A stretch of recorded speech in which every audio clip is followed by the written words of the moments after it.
How to not get copyrighted on TikTok. Hi everyone, I'm here to assist you today. Without any delay, let's jump right in. First, open TikTok on your device. Make sure you're logged into your TikTok account. Then click on your profile at the bottom right corner of your screen.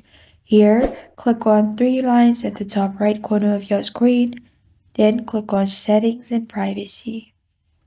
After you click on Settings and Privacy, it will lead you to this page. Click on the gear icon at the top right corner of your screen. After you've clicked on the gear icon, here turn on Video Sound Copyright Check. After you post any video, it will check for copyright and then only publish it.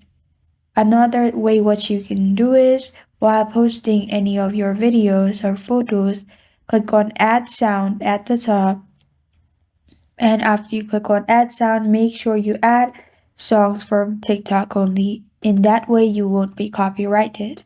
And this is how to not get copyrighted on TikTok.